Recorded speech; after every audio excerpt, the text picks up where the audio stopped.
terminology in marketing. और उस द्रव्य प्रॉपर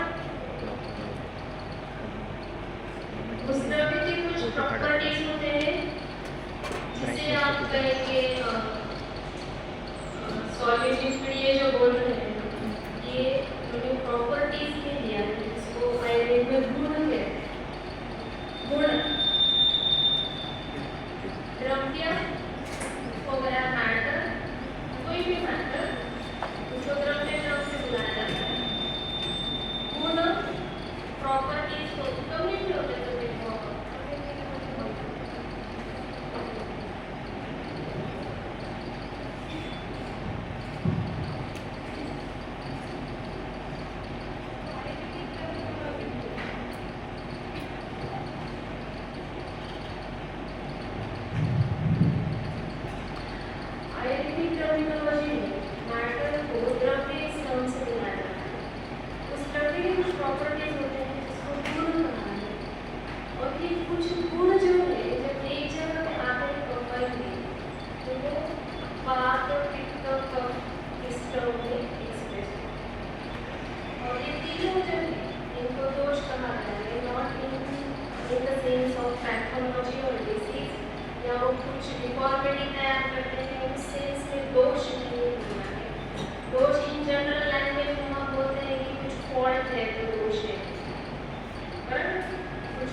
तो बायो ट्रांसफॉर्मेशन नहीं होता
प्रकृति क्या है? Individuals are different from each other in some sense.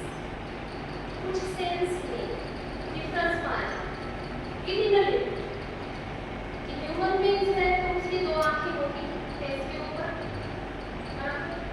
एक नाक होगा, एक मुंह होगा।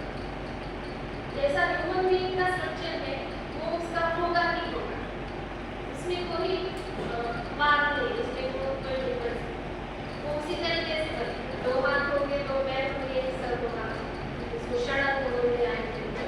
तो षडंग हर ह्यूमन बीइंग के पास है, लेकिन देयर इज सम डिफरेंस, वो अलग कर देता है उसको दूसरे व्यक्ति से। वो डिफरेंस स्टडी करना ये हम प्रकृति में सीखते हैं। प्रकृति के पहला एक्सप्लेनेशन है जब हम नेचर के नेचर आता है तो हम पहले क्या स्टडी करते हैं, उसकी कंप्लेंट्स लिखने के बाद कि वो इंडिविजुअल डिफरेंट कैसा है, उसमें क्या डिफरेंस है और जेनेटिकल उसमें कौन सा दोष इन्वॉल्व है। अब प्रकृति बढ़ रही है, किसी की पर्सनैलिटी बढ़ रही है या स्टीरियोटाइप होते हैं, किसी का फिजिकल बॉडी बढ़ता है गर्भ के अंदर फर्टिलाइजेशन के बाद, तो वहाँ पे एक जीनोटाइप है जिसको टर्म किया जाता है दोष, उसको बोलते हैं प्राकृत दोष। प्राकृत दोष क्या करते हैं?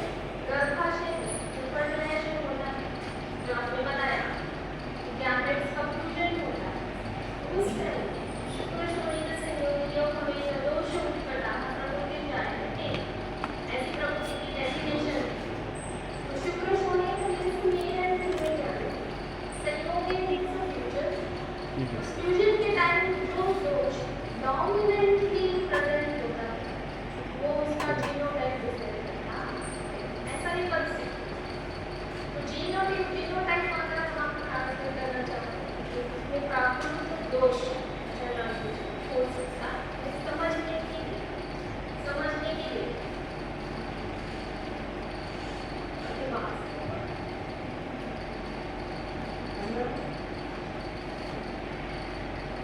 समझने के लिए हम क्या समझने के लिए मैं क्या बता रही हूँ कि फर्टिलाइजेशन के टाइम आपको पता है कि गैमेट्स का फ्यूजन होता है, वही कंसेप्ट इधर भी है। शुक्र शोणित संयोगी योग हमें दोष उत्कटा, शुक्र शोणित संयोगी में मेल फीमेल ज्ञान, शुक्र मीन्स मेल ज्ञान, शोणित मीन्स फीमेल ज्ञान, संयोगी at the time of fusion उस वक्त क्या हुआ, योग हमें दोष उत्कट आता, उत्कट डोमिनेंटली पार्टिसिपेटिंग दोष, डोमिनेंटली पार्टिसिपेटिंग दोष in the sense dominantly participating properties of दोष। जैसे कि मैंने बताया कि वास्तु क्या है, वृक्ष, लघु, जल, इस प्रॉपर्टीज के जितने भी कंपोनेंट्स हैं मॉलिक्यूल वो सब वास्तु के अंदर है, जो कि गैस फॉर्म में। तो ये जो प्रॉपर्टीज है एक प्रॉपर्टी वो क्या करती है बॉडी के अंदर, उस फीटस के अंदर शुक्र शोणित संयोग के टाइम यानी फर्टिलाइजेशन के टाइम जो प्रॉपर्टी डोमिनेंट होगी वो उसका उस तरीके का कैरेक्टरिस्टिक डिसाइड करेगी। अगर वात डोमिनेंट होगा वो टाइम पे तो वात की जो प्रॉपर्टीज हैं वो ज़्यादा दिखाई देंगी बॉडी जब बनेगी या वो बेबी डिलीवर होगा इसके बाद। तो जो बन रहा है वो क्या बन रहा है, उस बेबी का या उस इंडिविजुअल का ब्लूप्रिंट बन रहा है। ब्लूप्रिंट वो कहाँ बन रहा है और कब बन रहा है, तो लोकेशन इज यूट्रस, गर्भाशय के अंदर बन रहा है। प्रकृति कहाँ बन रही है, यूट्रस के अंदर बन रही है। उसका टाइमिंग क्या है, at the time of fertilization जब फ्यूजन हो रहा है शुक्र शोणित संयोग का, तब वो पर्सनैलिटी इंडिविजुअल की डिसाइड हो गई। तो मुझे ये स्टडी क्यों करना है, मेरा एम क्या है, अगर डॉक्टर में बन गए तो मैं क्या करूँगा, मैं पेशेंट देखती हूँ। I will advice to healthy people to maintain their health, lifestyle advice, diet advice to healthy people. And if there is a diseased person, I will advise drugs, medicines, panchakarma. तो ये मेरा काम है, ये मेरा एम है। एडमिशन आप ले रहे हो तो एम ये है हमारा कि हमें आगे जाके ये करना है, उसके बेस में भी मैं कंसेप्ट जो है वो प्रॉपर्टी का कंसेप्ट। अब इस प्रॉपर्टी के कंसेप्ट का बेसिक क्या है वो हम समझते, ये कहाँ से आया और इसका क्या उपयोग है, आगे जाके हमें इसका क्या करना है, ठीक है। तो इंडिविजुअल मेरा पेशेंट मेरे पास आया तो आई शुड नो इंडिविजुअल कि इसका मेटाबॉलिज्म कैसा है, इसका बॉडी अपीयरेंस कैसा है, इसकी ताकत क्या होगी, what will be the power of the tissues, tissues की ताकत क्या होगी या इम्यूनिटी क्या होगी। सो प्रकृति जानना means to predict that individual और prescribing him medicines or prescribing him diet change और lifestyle change। तो मुझे अगर प्रिस्क्रिप्शन करना है तो मुझे नॉर्मली वो कैसा था ये पता होना चाहिए, नॉर्मली वो क्या चीज़ थी उसके अंदर जो चेंज हुई ये पता होना चाहिए, और जो चेंज हुआ उसको मैं फिर से नॉर्मल में कैसे ला सकती, so that I should know the normal characteristics. उस इंडिविजुअल की नॉर्मल पर्सनैलिटी कैसे नेचुरली वो कैसे पैदा हुआ है और नेचुरली उसमें कौन से फीचर्स पाए जाते हैं। फॉर एग्जाम्पल आपकी लैंग्वेज, आपको पता है हाइड्रोक्लोरिक एसिड सिक्रेट होता है, इसका मतलब क्या होता है, उसका पीएच पता है किसको, 1.8, तो उसकी एक रेंज है, हर चीज़ की एक रेंज होती है, वो उसी लेवल पे होता है। फॉर एग्जाम्पल बॉडी टेम्परेचर उसकी एक रेंज है, बराबर, सीधा रेंज में ही कम आएगा मिनिमम सेट में आएगा, या किसी का बॉडी टेम्परेचर मैक्सिमम सेट है, लेकिन उसके आगे अगर चला गया दैट इज पैथोलॉजी। तो in the range all things are normal. तो हाइड्रोक्लोरिक एसिड की पीएच जो है वो 0.8 to 2 होती है, which is very acidic, which is very acidic, but it is within the range 0.8 to 2, means किसी का हाइड्रोक्लोरिक एसिड 0.8 pH का भी हो सकता है और 1 का भी हो सकता है, 2 का भी हो सकता है, right? There is a difference, but within the range, the difference जो है वो within the range, तो it is a natural range, normal range। तो ये भी मुझे देखना है कि अगर मैंने 0.8 pH हाइड्रोक्लोरिक एसिड रहने वाले व्यक्ति को उसी pH का मेडिसिन प्रिस्क्राइब करना है, तो मुझे किस डोज में प्रिस्क्राइब करना है, कौन सा ड्रग प्रिस्क्राइब करना है, ये सब सोचना, because it will affect it highly, it will give hyper acidity, exothermic reaction अगर मेडिसिन की होगी तो ब्लड रिलीज करेगा, वो गैस्ट्राइटिस करेगा, वो इन्फ्लेमेशन करेगा इनसाइड, क्योंकि वो इस एसिड के साथ मिलेगा जो कि लो पीएच का है। तो I should have to take those things, individual उसका पीएच 0.8 है या 1 है या 2 है। तो इसको हम हर बार इस तरीके से नहीं देख सकते कि डायग्नोस्टिक टेस्ट करें, हाइड्रोक्लोरिक एसिड लिया आपने किसी तरीके से स्टमक से निकाला तो उसकी पीएच देखी, which is not possible, which is not possible। हम किस चीज़ को समझ में, हम डायग्नोस्टिक टेस्ट में या एग्जामिनेशन में हमेशा इजीली एक्सेसिबल चीज़ें देखते हैं, इजीली एक्सेसिबल।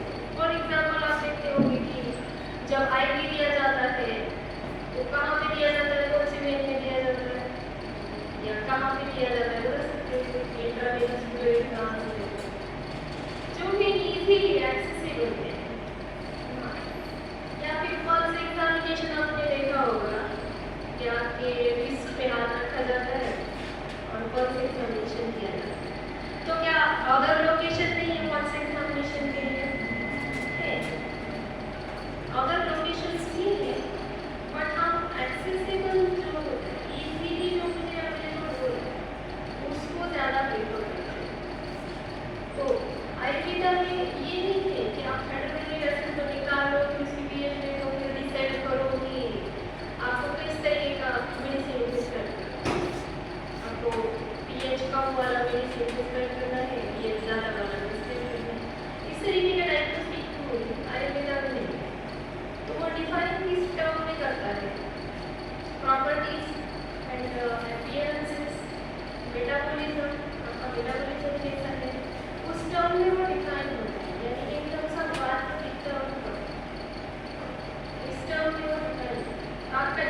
आ गया तो मैं ड्रग ऑफ चॉइस कर सकती हूँ, क्योंकि उसी टर्म के अंदर ड्रग्स की कैरेक्टरिस्टिक्स दी होती है। हम जो प्लांट्स या मिनरल्स या मेटल्स यूज करते हैं उनको किस टर्म में डिफाइन किया गया है, तो इन्हीं प्रॉपर्टीज के टर्म में डिफाइन। जैसे कि बात वृक्ष है तो कोई प्लांट ऐसा है या फूड ऐसा है जिसमें वृक्ष है, तो इस टर्मिनोलॉजी में वो डिफाइन है। जो भी टर्म में देख पा रही हूँ वो इसी टर्म्स में डिफाइन है जो कि वातपित्त के टर्म्स। तो अगर मैं वृक्ष मेडिसिन वृक्ष व्यक्ति को दूँ, dry medicine for dry person, dry individual, it will increase the price. इस तरीके की ये टर्म है। तो मुझे जानना क्या है कि उसके इंडिविजुअल के अंदर नेचुरली कौन सी प्रॉपर्टीज और नेचुरली कौन सी प्रॉपर्टीज उसके अंदर रेसिस को भी प्रेजेंट है, तो वो हम दोष इस टर्म में डिफाइन करें। तो basis of prakriti is actually doshas. What is the basis of doshas? अब दोषास का क्या बेसिस? जैसे कि मैंने पहले बताया कि आपको पता है कि एटम्स होते हैं, दो एटम मिलने के बाद मॉलिक्यूल्स बनते हैं, या एलिमेंट्स होते हैं, ये भी आपको पता है, ठीक है। एलिमेंट्स पता है, एलिमेंट्स ही होता है, केमिस्ट्री में चार्ट होता है एलिमेंट्स का, याद है? तो वो क्या है, केमिस्ट्री का chart, that is the different terminology.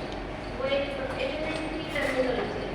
आप मुझे उसी टर्मिनोलॉजी में अगर दोष को बिठाना है कि दोष किस चीज से बने, तो वो महाभूत से बने। Those are the basic elements of any matter in terms of identity. Identity terminology में as an element क्या काम करता है या as a atomic level पे क्या terms है, तो वो है महाभूत। ये पांच ही होते हैं। जैसे आपको एलिमेंट का बहुत बड़ा चार्ट था, उस तरीके से यहाँ बहुत बड़ा चार्ट होता है। ये पांच ही ऐसे आपने कोई नाम से सुने होंगे, पता है किसको? पृथ्वी, आप, तेज, वायु, आकाश, वो पांच भाग बताइए। मतलब बेसिक एटॉमिक लेवल कोई भी मैटर जो है वो महाभूतों से बना हुआ है, ऐसा है बेटा। तो कोई भी मैटर इस वास्तविक जो बॉडी के अंदर वो भी महाभूत के कॉम्बिनेशन से ही बनता है। वहाँ भी ये रूल अप्लाई होगा, डोमिनेंट को है, रेसिस को है। डोमिनेंट जो होगा वो अपनी प्रॉपर्टीज को रिप्रेजेंट करता है। अब आप लोगों के अंदर आप इतने सारे लोग हैं, सबकी हाइट सेम है? नहीं। किसे लगता है कि मेरी हाइट इन लोगों से ज़्यादा है?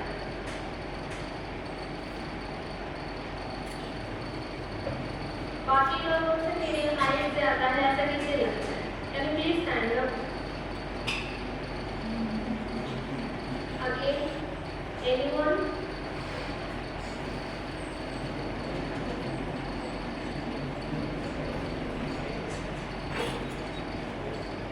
तो इन लोगों को लगता है कि हमारी हाइट जो है बाकी लोगों से ज़्यादा है। किसको लगता है कि मेरी हाइट बाकी लोगों से कम है?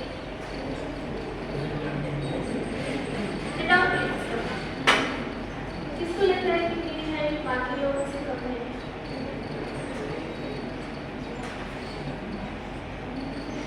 Please stand up.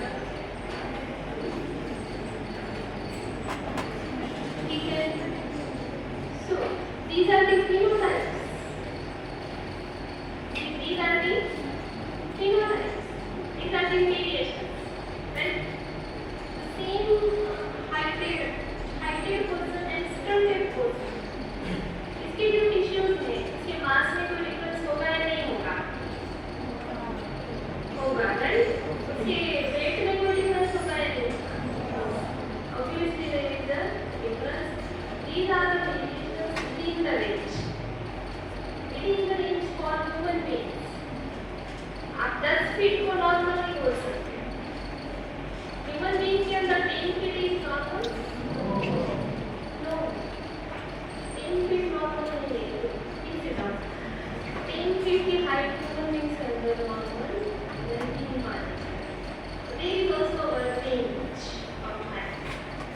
which is within normal.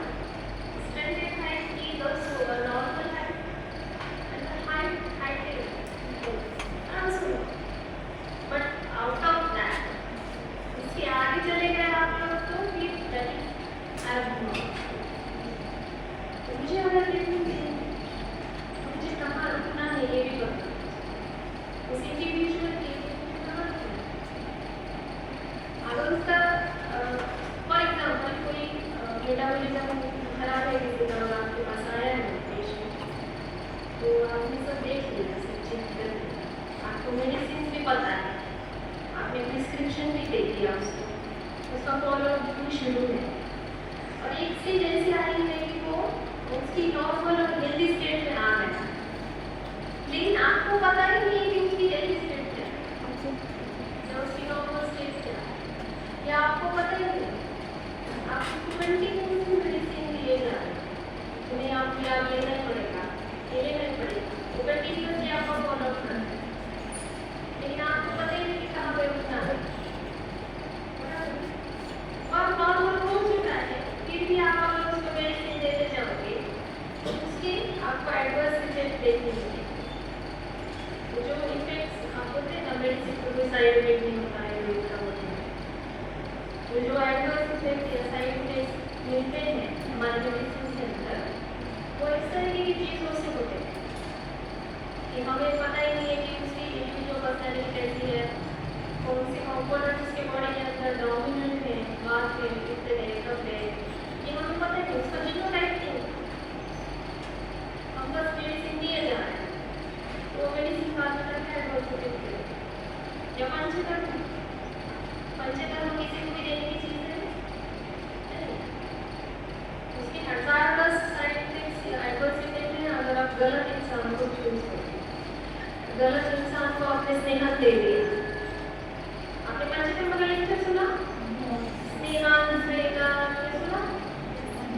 किसी को दे दिया, कोई पिता डोमिनेंस था, मैंने उसको स्वेदन दे दिया, स्वेटिंग को फिर से उसका बीपी लो हो गया, उसकी डेथ हो गई. यहाँ तक कि पेशेंट की डेथ हो सकती है अगर आप उसका जीनोटाइप प्रकृति में. मुझे अगर पता चला है कि इंडिविजुअल कितना dominant,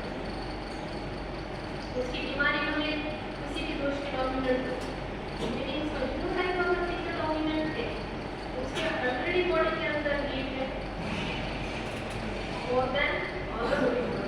Compared to bath and compared to उसकी बॉडी का मेटाबॉलिज्म फास्ट है, फास्ट मेटाबॉलिज्म है, डाइजेशन फास्ट है, मेटाबॉलिज्म फास्ट है और हीट ऑलरेडी होती है, ऑलरेडी वो प्रोग्रेसिविटी करता है नॉर्मली उसके साथ प्रोग्रेसिविटी होती है. और मैंने चुना स्वेदन और दे दिया उसको पेटी में डाल दिया, स्वेदन पेटी जहाँ डिजिज हो रही है और उसका पर्सपिरेशन शुरू है, स्वेटिंग शुरू है और छोड़ दिया है वैसे इकट्ठा बन, तो वहीं में बेहोश हो जाए. That is the adverse effect. इसका किसकी एरर है? डॉक्टर तुमने देखा ही नहीं कि उसका जीनोटाइप क्या है, तुमको कितने टाइम में तक उसका स्वेदन करना चाहिए, करना है अगर जरूरी है, डोमिनेंट पेशेंट का स्वेदन करना है, क्योंकि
जो कि डोमिनेंट कंडीशन में है। और दूसरा हो गया जो वो पैथोलॉजी लेके आया है, जो वो डिसीज लेके आया है, वो एक दोष हो गया। बराबर, ये दोनों दोष एक ही हो सकते हैं, अलग अलग भी हो सकते हैं। तो इस हिसाब से मुझे ड्रग चॉइस भी करना पड़ेगा। हजारों ड्रग्स हैं, हजारों प्रॉपर्टीज हैं, हजारों ड्रग्स हैं, मेटल फॉर्म में, हर्बल फॉर्म में, फॉर्मुलेशंस है या सिंगल मेडिसिन है या पंचकर्म है, इतनी सारी वैरायटीज हमारे पास है कई चीज़ की। उसमें से एक सिलेक्ट करना उस इंडिविजुअल के लिए आसान नहीं है।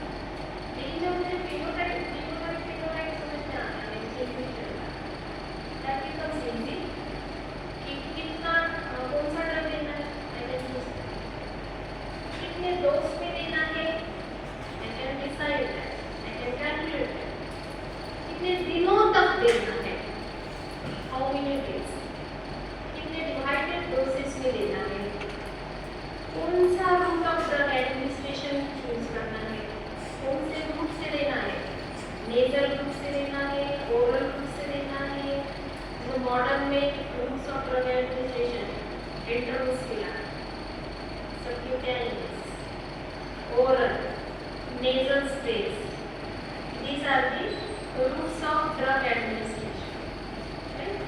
Routes of drug administration, तो आयुर्वेदा में भी है, आपको उससे देना है, nasal route, आपको oral medicine से देना है, पंचकर्म देना है, अलग अलग routes of drug administration होते हैं। तो I have to decide कि route of drug administration, drug पहले तो ड्रग डिसाइड करना, फिर उसका डोज डिसाइड करना, उसको डिवाइडेड डोज में देना है या फॉर्मुलेशन में देना है या सिंगल फॉर्म में देना है, किस फॉर्म में देना है, पाउडर फॉर्म में देना है, उबला हुआ काढ़ा देना है, स्वरस में देना है, स्वरस का जूस उस फॉर्म में देना है। तो there are many formulations, many methods to prepare dose forms. तो उसका जो स्टडी है, उसके पहले हम क्या स्टडी करते हैं, ये आप बाद में स्टडी करते हो, second year, third year, final. लेकिन फर्स्ट ईयर में आप स्टडी करते हो कि what is normal, what is normal क्या है भाई वो बताओ, नॉर्मल एनाटॉमी क्या है, नॉर्मल फिजियोलॉजी क्या है, वो आप फर्स्ट ईयर में सीखोगे। तो सेकंड ईयर या बाद में जो पैथोलॉजिकल कंडीशन आप सीखोगे, that will be very easy, वो बहुत ही easy होगा। तो क्रियाशरीर जो टॉपिक है, मेरा जो सब्जेक्ट है, that is the basic। अगर ये नहीं समझा तो आगे जाके आपको पैथोलॉजी नहीं समझनी, फार्माकोलॉजी नहीं समझनी, मेडिसिन नहीं समझनी। तो मेरा जो टॉपिक है आज का वो है बेसिक्स ऑफ प्रकृति। प्रकृति का मतलब होता है शुक्र शोणित संयोगे योग भवे दोष उत्पटाः प्रकृति जायते तेना। प्रकृति कैसे बनती है, शुक्र शोणित संयोग के टाइम, यानी मेल गैमेट फीमेल गैमेट के फ्यूजन के टाइम जो दोष डोमिनेंट फॉर्म में होता है, उत्कट जो डोमिनेंस करेगा वहाँ पे, जिसकी प्रॉपर्टी डोमिनेटली वहाँ पे प्रेजेंट होगी। अब इससे मदर का जो डाइट या लाइफस्टाइल है वो भी डिपेंड करता है। अगर 9 मंथ्स की ड्यूरेशन में मदर ने वाद्य प्रदान द्रव्य नहीं खाया है, वाद्य प्रदान लाइफस्टाइल नहीं जिया, तो क्या होगा, तो हमें ऑब्वियसली वाद्य की जो प्रॉपर्टीज है उसका डोमिनेंस उस बॉडी के अंदर, मीन्स मदर की बॉडी के अंदर होगा। जैसे कि मदर 9 मंथ्स वृक्ष या ड्राई ही खाती रही, ड्राई मदर वो ही खाती रही, या शीतल जिसकी प्रॉपर्टी कूल है, जो रिएक्शन में कूल है, जो एंड प्रोडक्ट देता है उसमें हीट रिलीज नहीं होती, ऐसे जो पदार्थ होते हैं वो शीतल पदार्थ होते हैं। तो इस तरीके की पदार्थ उसने उस मदर ने 9 मंथ्स के लिए खाया। तो it will affect the condition of the uterus, it will increase those properties inside the uterus, which is the basic concept of प्रकृति। प्रकृति का बेसिक कंसेप्ट क्या है, तो उसका लोकेशन तय होने का कहाँ हुई, तो मदर के यूटेरस के अंदर, वहाँ पे क्या है, इसका फ्यूजन है, और वहाँ पे जो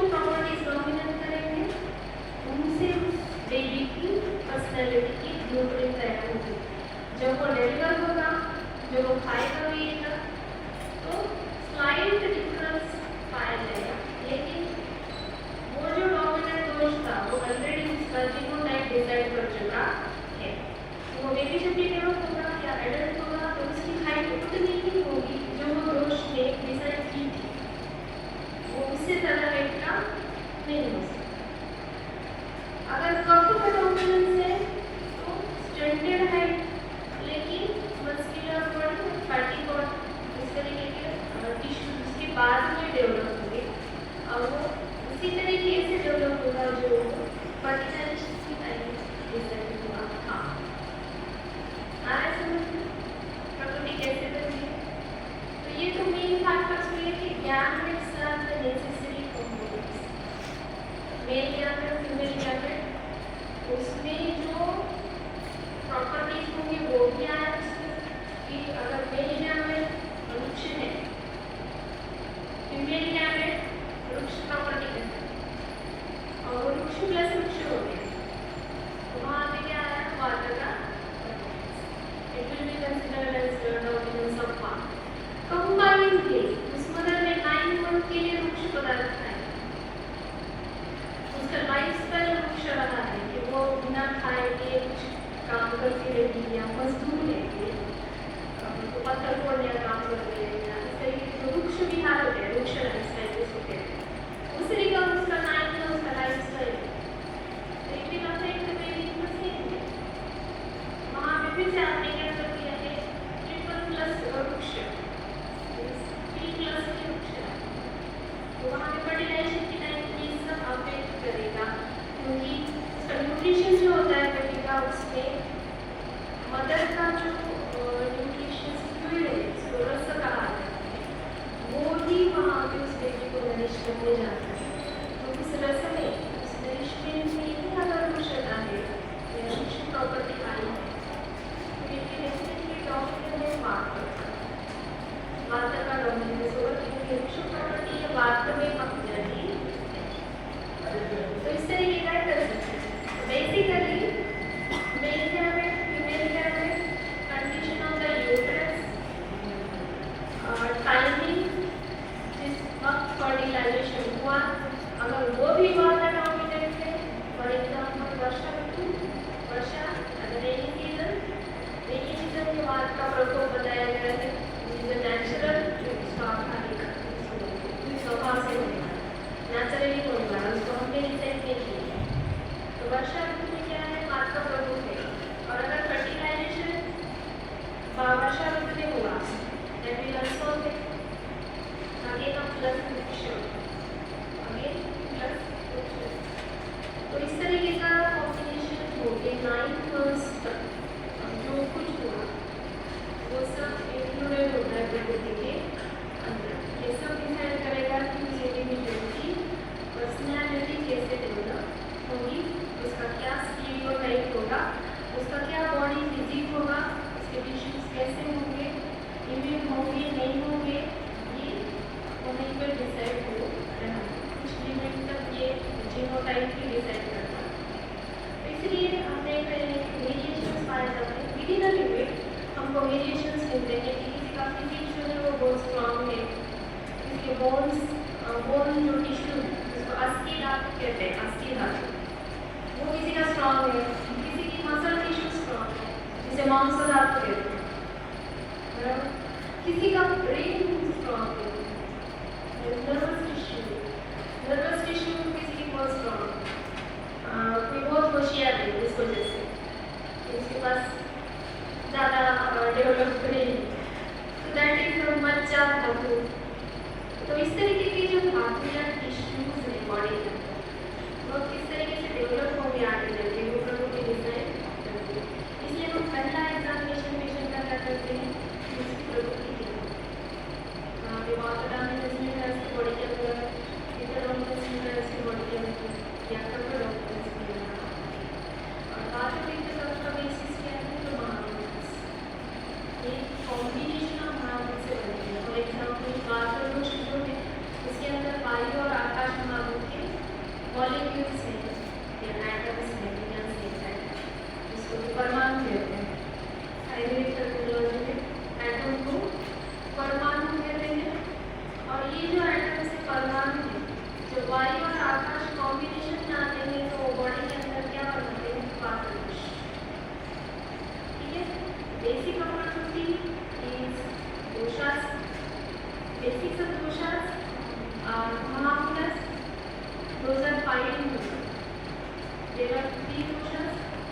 हमारे पास।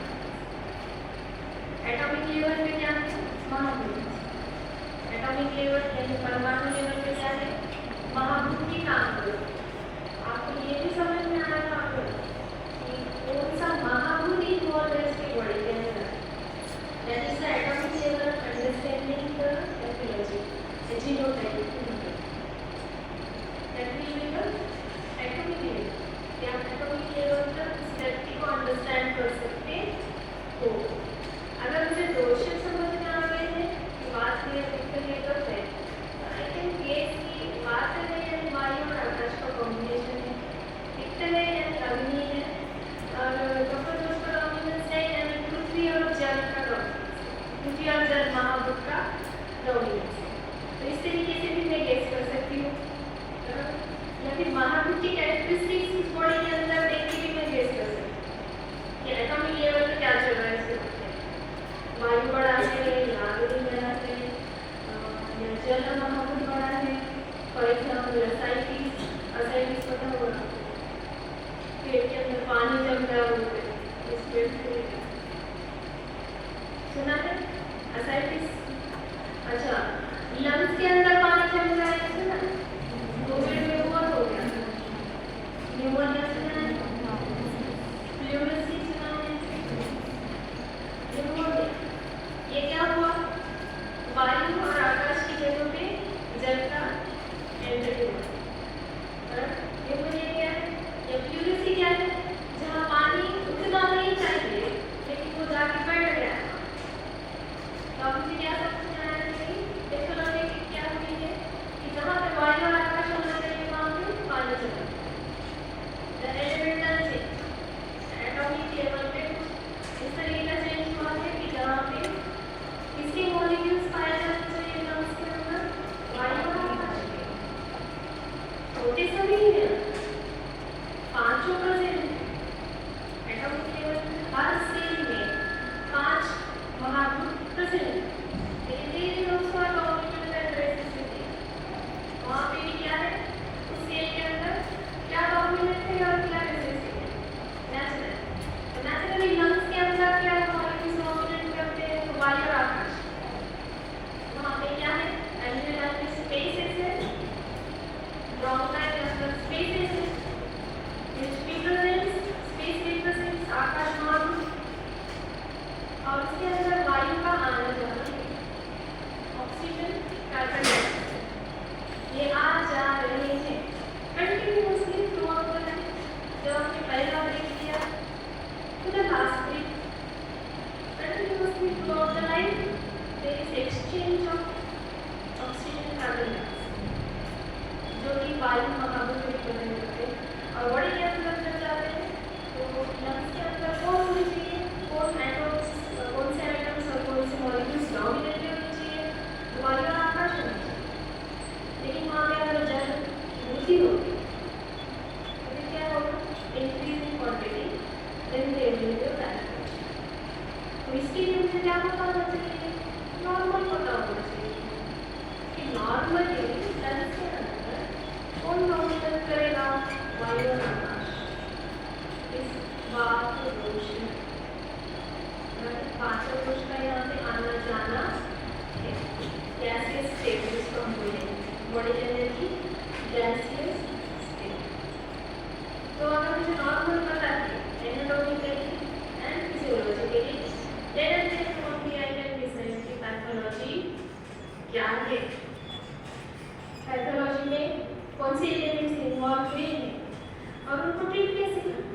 अब मुझे अगर पता है कि वायु और आकाश लंग्स के अंदर डोमिनेट होते हैं और यहाँ पे जल महाभूत का डोमिनेंस हुआ है, न्यूमोनिया या फ्लूरेंसी है, फिर उस जल को कैसे निकालना है आई कैन डिसाइड।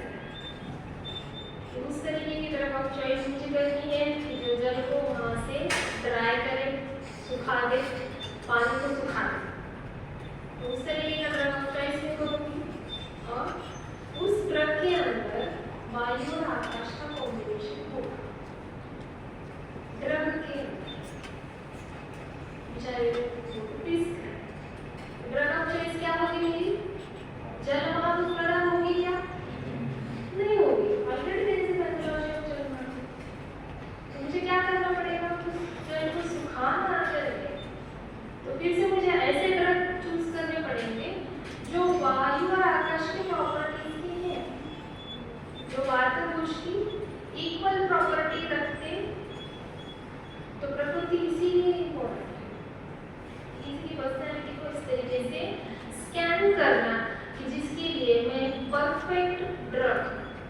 डिस्क्राइब कर सकूँ, परफेक्ट डोज भी डिस्क्राइब कर सकूँ और कितने दिनों तक देना है और उसका आगे का जो प्रोसीजर होता है प्रिस्क्रिप्शन वो सब में डिस्क्राइब कर सकूँ perfectly for a perfect result कि हमारा एम क्या है स्वस्थ व्यक्ति का स्वास्थ्य का लक्षण और आउटपुट की विकास का लक्षण पेशेंट की पैथोलॉजी को दूर करके उसकी हेल्दी स्टेट उसको दे देना वापस। ये हमारा एम है। उस एम को सर्व करने के लिए मुझे उस व्यक्ति की पर्सनालिटी जांचनी पड़ती है। Basics of prakriti is tridosh. त्रिदोष का बेसिक है mahabhutas. Mahabhutas are the basic elements mention in Ayurveda in terms of Ayurveda. तो इस तरह की टर्मिनोलॉजी यहाँ पे आई होप कि इसमें आपको कोई क्यूरी नहीं होगी, समझ में आ जाएगा। बहुत ही सिंपल लैंग्वेज में बताया है। अगर क्यूरी है ये है अगर किसी को लगता है कि नहीं ये नहीं इस बेसिक ऑफ प्रकृति में तो यू कैन आस्क। किसी को पूछना है कुछ? ये कंसेप्ट हम आगे भी पढ़ते हैं। This is just an introduction. प्रकृति आपको परीक्षण के लिए आपको केसेस लेना है आगे जाके और हर एक का डिटेल में आपके सिलेबस में इंक्लूडेड इन सिलेबस कुछ केसेस लेते हैं आगे जाके तो बहुत डिटेल में ये टॉपिक सिखाया जाता है फर्स्ट में। ये सिर्फ एक इंट्रोडक्शन दिया है। पूछना है किसी को कुछ क्यूरीज है और सबको तब समझ गया? पूछोगे सवाल पूछो। और पहले मैंने जीनोटाइप फेनोटाइप पूछा होता आपको पता था। तो दोष कितने होते हैं? 3। कौन से? दोषों का बेसिक क्या है? कैसे बनते हैं? लास्ट पेज कैसे बनते हैं?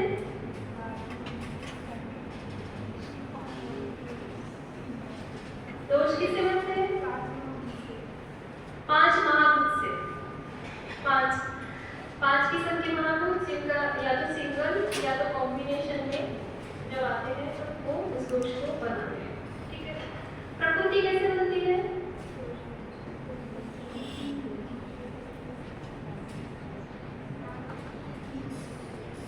कैसे बनती है प्रकृति?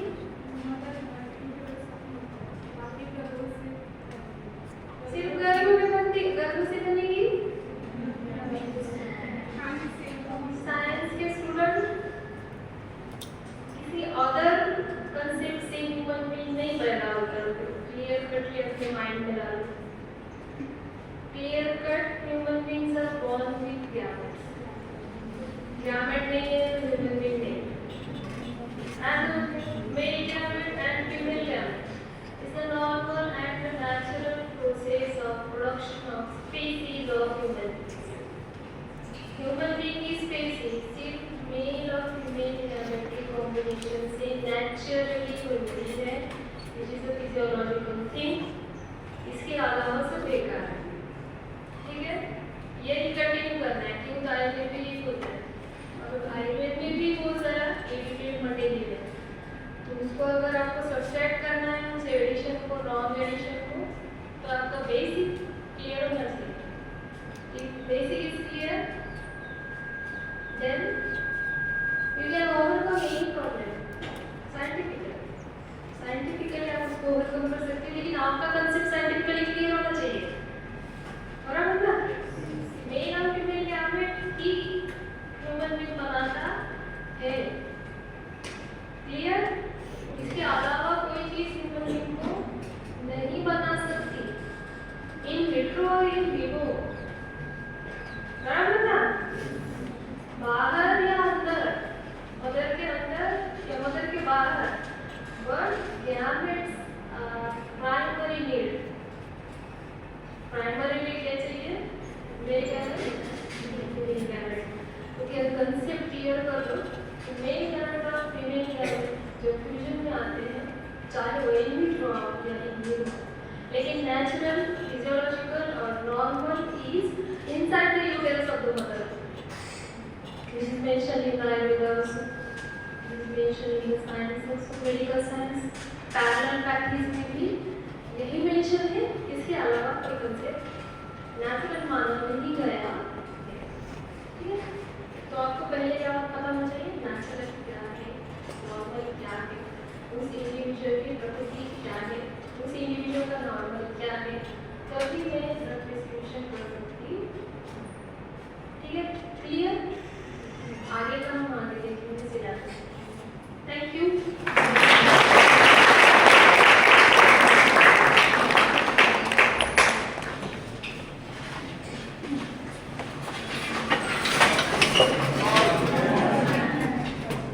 Thank you so much, ma'am, for this wonderful lecture. It was our pleasure to organize. I'd like to call Dr. Deepali ma'am, the professor of Dravidian, to felicitate Dr. Nuri Khan ma'am.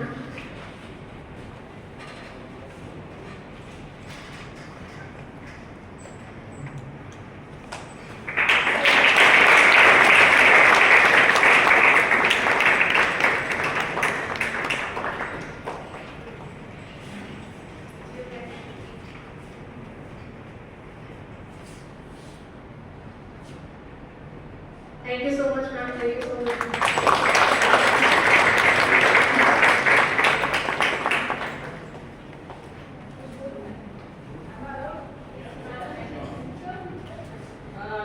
कैसा लगा आपको lecture पूरी प्रकृति है ना? तो पता चल गया होगा जिसको स्ट्रक्चर दिया होता है which प्रकृति वन लेता ओनली बेसिक्स देन आल्सो अच्छा. तो जिससे ज़्यादा गुस्सा आता है वो प्रोबेबली पित्त प्रकृति का हो सकता है. जिससे फैन नहीं चलता है वो वात या कफ प्रकृति को बिलोंग करता है. जिससे ऑल टाइप फैन चाहिए वो पित्त प्रकृति है. ऐसा एक सेग्रीगेशन है, पता चलेगा आगे. Thank you.